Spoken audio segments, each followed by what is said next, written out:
I've heard this complaint many times before.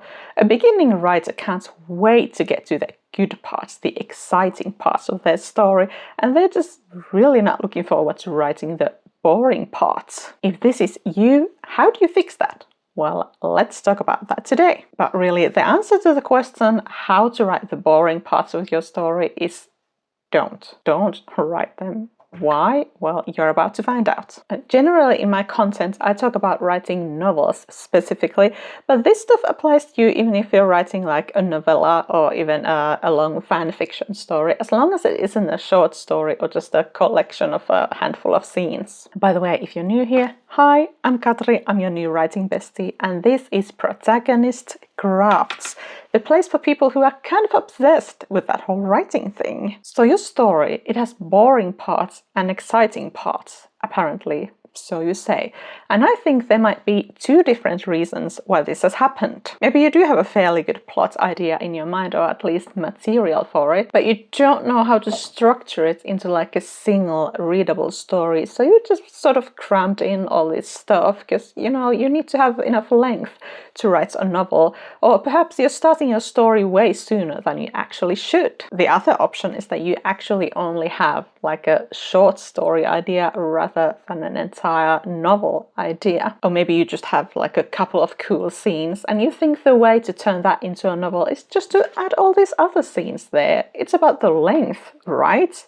No! I'm aware that the people who claim to be using AI to write novels don't actually know this, but a novel is more than just enough words on enough pages. If you just have words on pages, well, you have words on pages. That doesn't make it a novel or a story. A story actually needs to have structure, kind of like a pile of bones isn't really a skeleton. You know, this made sense in my head, all right? So whatever the reason is for these so-called boring parts in your story, I am not in any way judging you here. And this problem doesn't mean anything about you as a writer. I mean, how would you know how to plot a story if no one had taught you? And how could you look for information for how to solve this problem if you didn't know what the actual problem was? This is what I'm here for, bestie, so let's fix those boring parts. I suppose this could be a third reason why your story has boring parts, but I just want to I would suggest that you would pause and give some consideration to your story idea. Do you actually like it? Do you actually want to write the entire thing? So sometimes we overthink this stuff and we start writing something that we think that we're supposed to write instead of something that would actually excite us. Maybe our vision for ourselves as a writer, as a serious professional author, doesn't align with what we actually want to write. Or maybe you're scared of what people will think about you if you are writing the stuff that you wanted to write. You are always more likely to finish writing a story when it's something that excites you and that lights you up. And if you don't yet have your winning story idea, you're going to need my completely free story idea workbook. Check out the link in description. Where else would it be? On my knee? So let's get back to what I said in the beginning. If you have boring parts in your story, don't write them. And why is that exactly? Well, boring parts don't have any parts in your story. They don't belong there. They're not doing anything. So don't write them. What happened to my light? Why does this always happen? Darkness follows me. I swear, I'm like a human marshmallow, as I'm sure you can see. It's still, yeah. Anyway, where were we, bestie? Woo, I'm watching you. All right. So yeah, boring parts don't belong in your story and nobody wants to read them. Hearing that might hurt, but sooner you learn it, the sooner you'll fix it. And I mean, sure, if the story and the reader are a bad fit, then yeah, that reader would find a lot of the story quite boring to read. Personally, I find heist movies and stories kind of tedious to read, but that is a me problem and that isn't what we're talking about here. You, as the writer, shouldn't find any part of your story boring, and if you don't want to write it, nobody wants to read it. Maybe your mom does, you know, if she's very, very proud of you, but nobody else. And here is the very, very important part that you need to listen. All right, are your listening ears on? The fact that you think that some parts of your story are exciting and everything else that comes before them is boring means that nobody else will find those exciting parts exciting at all. Why? Because you didn't set them up right. they don't mean anything to anyone else except you. You didn't make them matter, and that's where plotting comes in. I know there are people who read, for example, smutty novels just for the smut scenes. They don't care about anything else.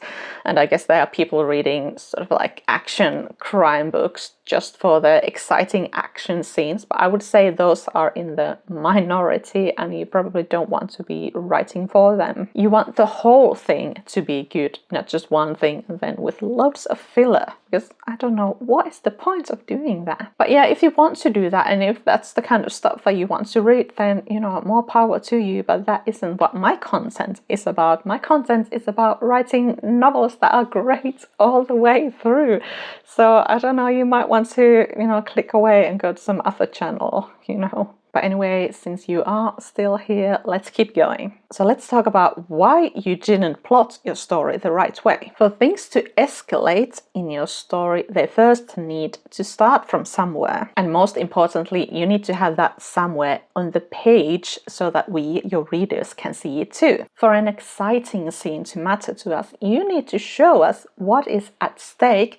You need to make us care about the outcome and about the characters. And doing that work starts from the very beginning of your story. Your main character and their big problem, you know, the whole thing that the story is about, they need to be a perfect fit. You can't just have like a random character with a random problem. And we actually talk more about this on my video about how to plot your story, so check that out as well. And perhaps the video on how to write without plot holes. Yeah, I have a lot about plotting, and actually I think there is a playlist about plotting.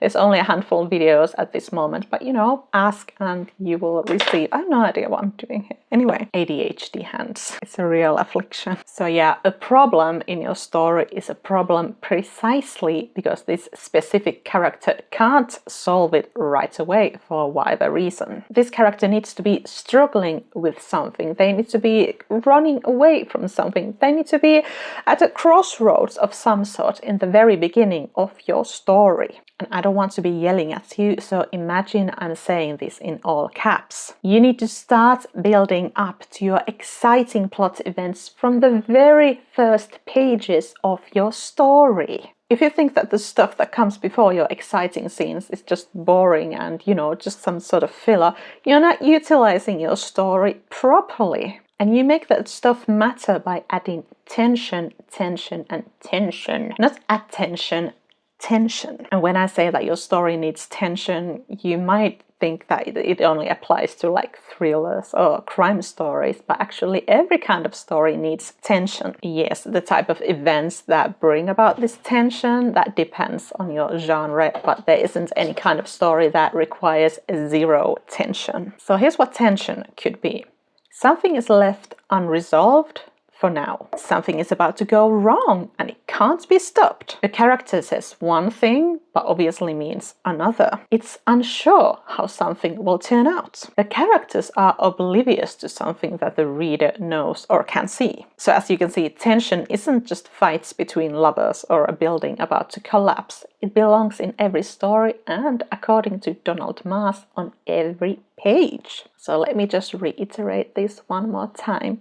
You are not using the beginning of your story the right way if you think it's boring. And yes, I know, I'm sort of kind of hammering it in here, but this is important. You really need to learn this. I want you to learn this.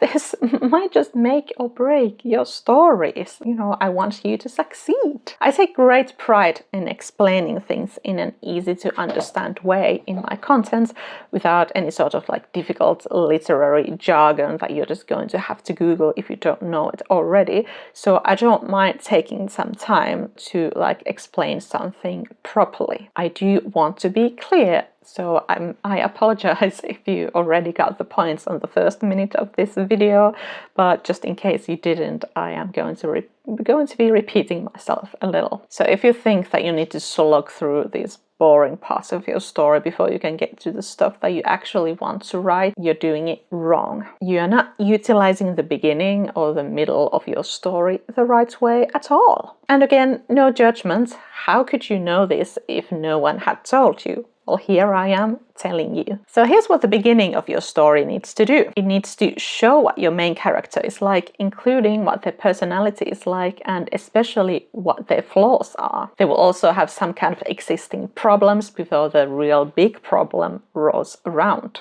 And all that stuff needs to be complicating that big problem. And you need to show your readers what the character's normal world is like before that whole big problem comes in and changes everything and pulls the rug from under the character's feet. You need to show what that life-changing thing will rattle your character to the core and why precisely they will be struggling with it. And you also need to use the beginning to make the rest of your story believable. If you're rushing through all that as unimportant and boring, you're putting zero effort into making the exciting parts of your story actually impactful. You deserve better, and understanding story structure makes all this a lot easier to figure out. But when should you start your story? This is probably a subject for a full video, I guess, but I don't know, let me know if you'd like me to do that. I will just briefly get into it here anyway, because it's important. So if your character's life is changed on Friday, you don't need to start your story on Monday just because that's when the week starts. If your character wakes up at 7 in the morning, you really don't need to start your story with them turning off their alarm clock at 7 a.m. precisely. So when should you start your story?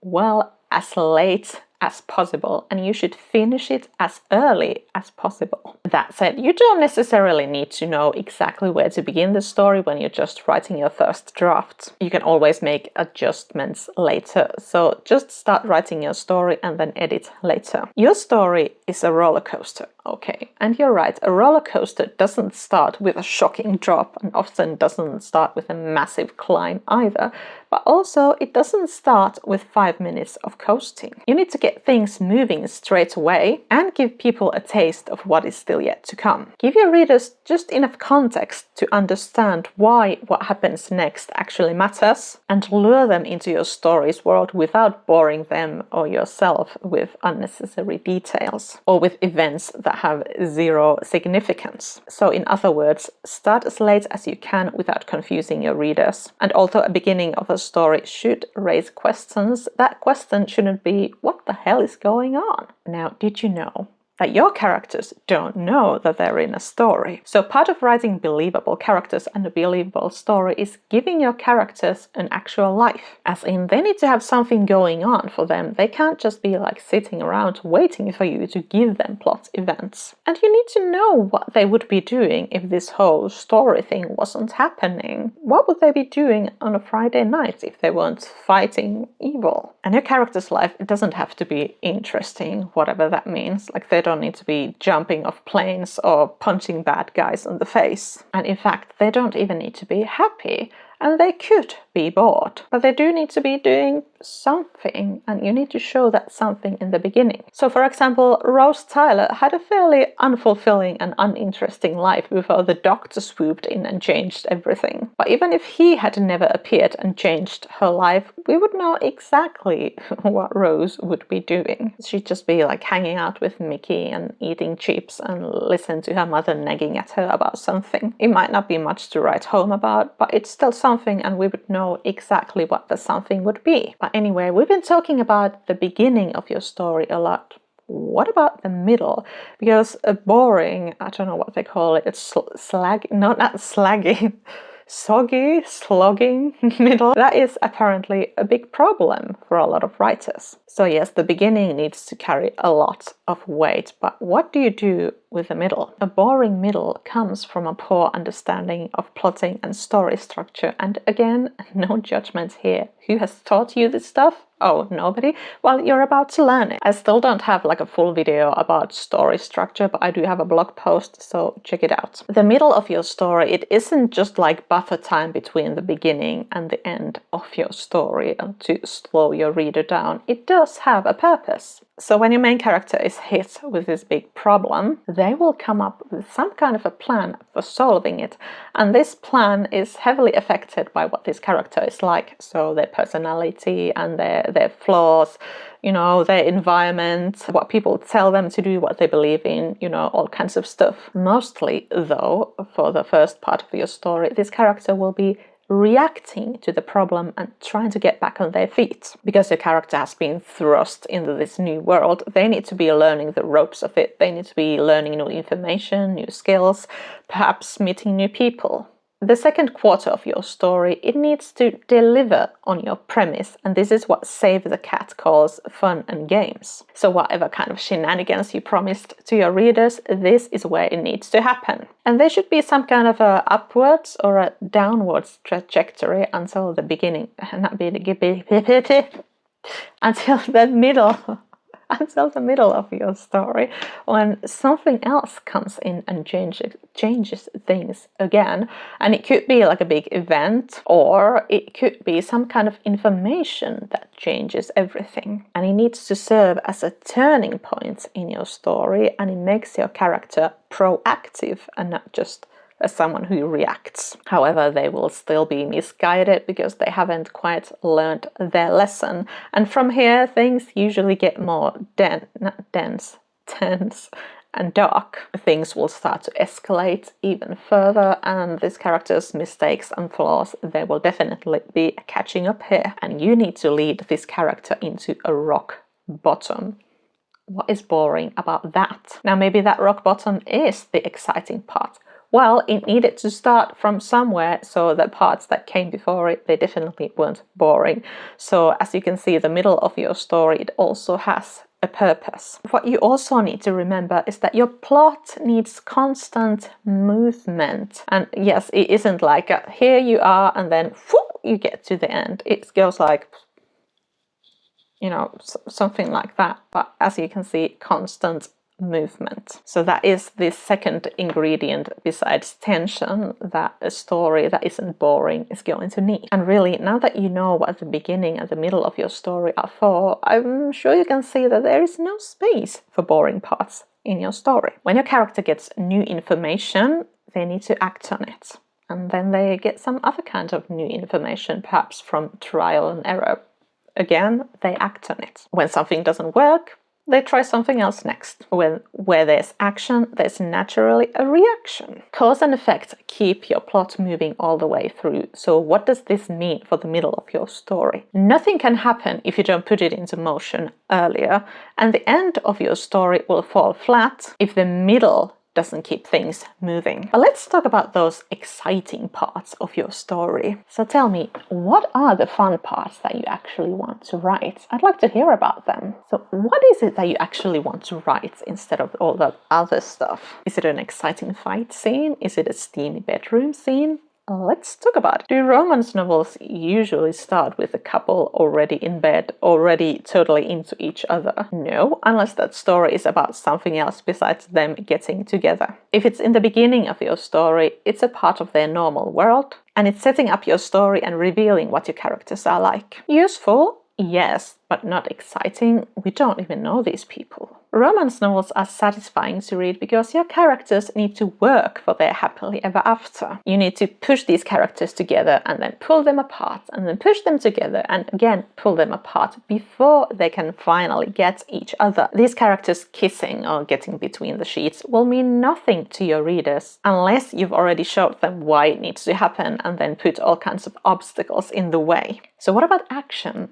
You want to write about your magical hero storming the castle with his ragtag group of wayward mages, and it's your favorite part of the story and really the only one you actually want to write. But why would your readers care about your characters and what happens to them unless you had already showed what these characters are like and what they're trying to achieve? And why would anyone care about the outcome if you hadn't set it up right? Just look at books or movies that have scenes that you personally always look forward to. Why do you like them? What makes them exciting? Think of how much of that depends on the work that the writer did beforehand. Then ask for someone else's recommendation for a movie or a book that has a scene that they always look forward to, and then watch that. What did you think about that yourself?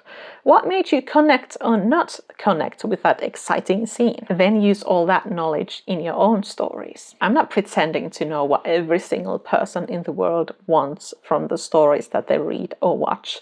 I mean, somebody will watch Jurassic Park just see the cool dinosaurs, and they'll think criticizing the storyline is just needless nitpicking when all you needed to do was see the special effects. And no, I'm not making that up. That was from an actual review that I read for one of the Jurassic Park movies, and I love the Jurassic Park movies, but I don't know if it's the latest one I haven't been following, but it was very bad.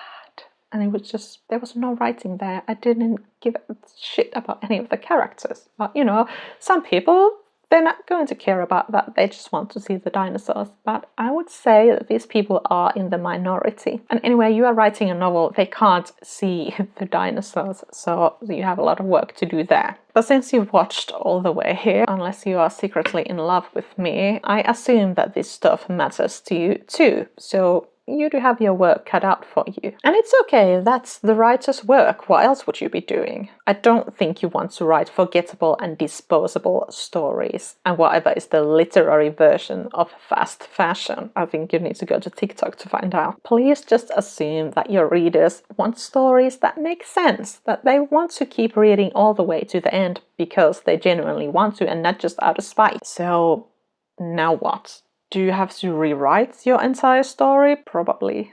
Sorry. I know you might have come here to learn how to suffer through the boring parts of your story, and instead I've just told you that your entire plot sucks. But there's no need to develop all this drama about this. I have full faith in you that you can make this work. All the exciting stuff that you are so looking forward to writing will matter so much more, not just to your readers, but to yourself when you do it the right way. And hey, maybe you just want to write a short story.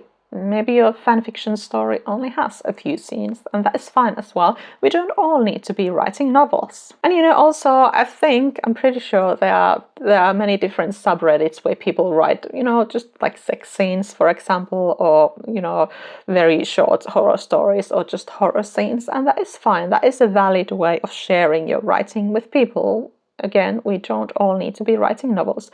If you've watched this and realized that you are not a novel writer after all, it was nice to meet you. Thank you for hanging out with me. But if you do want to write a novel, yes, your plot is going to need a lot more work. And I think what you need is this video.